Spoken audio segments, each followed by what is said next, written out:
আসসালামু আলাইকুম। আজকে আমরা দেখব অ্যানিমিয়া কাকে বলে, বাংলাদেশে অ্যানিমিয়া হওয়ার কারণগুলো এবং কী, কী কারণে অ্যানিমিয়া হয়ে থাকে। এটা ফিজিওলজি একটি কোশ্চেন, খুব গুরুত্বপূর্ণ। তো প্রথমে দেখি অ্যানিমিয়া কী। Anaemia means deficiency of haemoglobin in the blood, মানে রক্তে যখন হিমোগ্লোবিনের মাত্রা স্বাভাবিকের তুলনায় কমে যায় তখন তাকে আমরা বলি anaemia, which can be caused by either too few red blood cell. যখন লোহিত রক্তকণিকা স্বাভাবিকের তুলনায় কমে যায় তখনও তাকে আমরা অ্যানিমিয়া বলতে হয়। কেন? কারণ লোহিত রক্তকণিকাতে হিমোগ্লোবিন থাকে, আর এই হিমোগ্লোবিন আমাদের রক্তকে লাল করতে সহযোগিতা করে থাকে।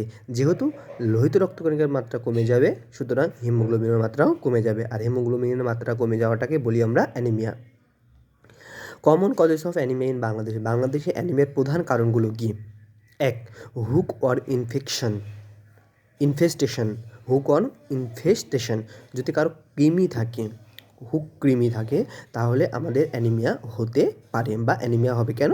কারণ ওই যে হুকওয়ার্ম হচ্ছে বা কৃমি হচ্ছে রক্ত তার প্রধান খাবার, আর রক্ত যদি সে খেতে থাকে তাহলে স্বাভাবিকের তুলনায় রক্ত আস্তে আস্তে কমতে থাকবে, আর রক্ত কমা মানেই হচ্ছে হিমোগ্লোবিন কমা, আর হিমোগ্লোবিন কমা মানেই হচ্ছে অ্যানিমিয়া হওয়া। ২.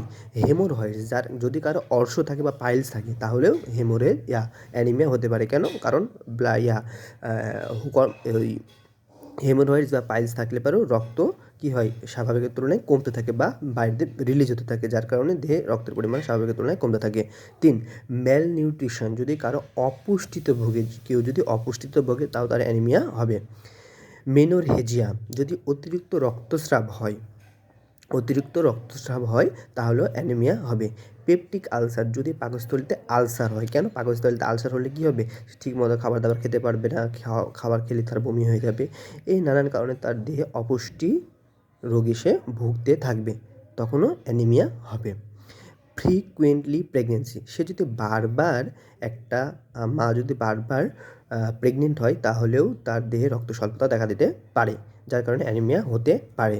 Carcinoma of stomach and colon, যদি কোলনে বা অন্ত্রে, ক্ষুদ্রান্ত বৃহদন্ত্র এবং পাকস্থলীতে যদি ক্যান্সার হয় তাহলেও অ্যানিমিয়া হবে, এবং পাইলস হলেও অ্যানিমিয়া হবে। এবার আসি